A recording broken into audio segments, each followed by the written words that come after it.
Hi everyone, it's Miss Siobhan. How are you guys? I hope you've all read this book and I'm sure you're familiar with it, Pete the Cat. It's a great book and we're going to be doing some gross motor activities around this book today. So I hope you're all in a silly mood because I sure am in a silly mood and this is a very silly book. So here we go. Pete the Cat was walking down the street in his brand new white shoes. And he loved his shoes. I have 4 shoes because I'm a cat. And he was singing, I love my white shoes. I love my white shoes. I love my white shoes. I love my white shoes. Walking along happy. Oh no! He stepped in a large pile of strawberries. What color did that turn his shoes? 2, 1. What color did the strawberries turn his white shoes? Red. Yes. Did Pete cry? Goodness, no. Pete liked his new red shoes. I love my red shoes. I love my red shoes. I love my red shoes. I love my red. Uh-oh. Pete stepped in a big pile of blueberries. Go. Blueberries. And it turned his shoes blue. Did Pete cry? Goodness, no. He loved his blue shoes. I love my blue shoes. I love my blue shoes. I love my blue shoes. I love my blue. Uh-oh. Pete stepped into a big puddle of mud.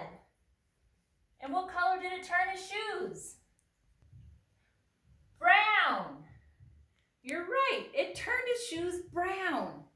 Did Pete cry? Goodness, no. Pete liked his brown shoes. So he started walking along singing his song. I love my brown shoes. I love my brown shoes. I love my brown shoes. I love my... Uh-oh. Pete stepped in a bucket of water.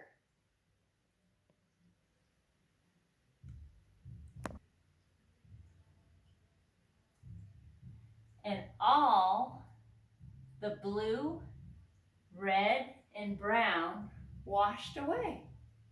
So now what color are his shoes? White again. Yay! But they're also wet. Did Pete cry? Goodness, no.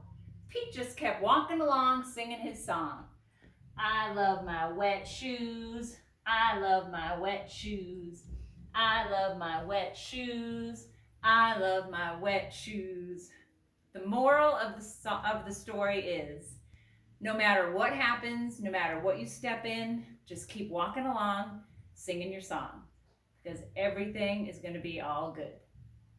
Thanks, guys. So one thing I was thinking about doing with the kids that would be fun and would be appropriate for a variety of ages and skill levels would be, instead of pin the tail on the donkey, it's basically a modified version for pin or tape the shoes to the cat, to Pete the Cat. So I cut out a cutout of Pete the Cat right there, and I put it on the wall.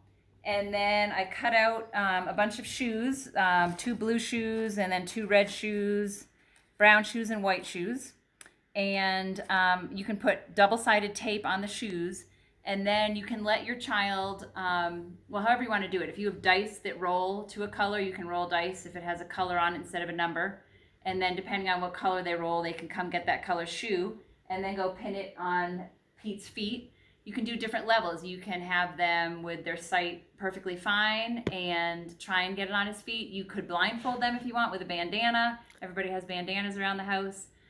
You could certainly blindfold them and have them go and try and put the shoe somewhere near to the cat. That would probably be pretty fun for some of the older kids.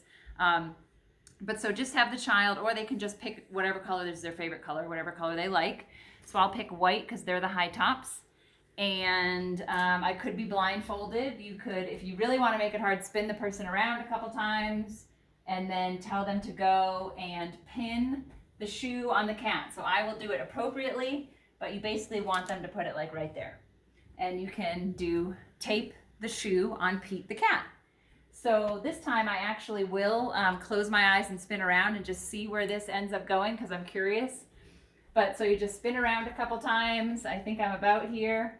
Now I'm heading towards the wall and I'm going to put it there. And was I close? Oh, not too close. But so that would be really fun for kids to do. So if you can get creative and you have some construction paper lying around the house, the artist for Pete the cat is pretty informal and I love his artwork, but it's not specific or exact by any means. So just cut out a cat, cut out some shoes, and I think it could be a really fun game for kids. It's such a great book, so I hope you all enjoy it. So my cat DQ really wanted to be a part of this video. He loves the book Pete the Cat. So DQ is a big fan of Pete the Cat. And if you look at DQ, he has his own shoes on. So if you look at each one of his shoes, he's in the flower pot here, but he's got these lovely, lovely white feet here. So he's got his white shoes on. But certainly if DQ stepped in a pile of strawberries, he would have red feet. And if he stepped in a pile of blueberries, he would have blue feet. And quite often, DQ loves to go in the mud, like right now, but he will walk through piles of mud and he will come in the house with brown feet. So here's a cat saying goodbye, have a great week, and hope to see you soon.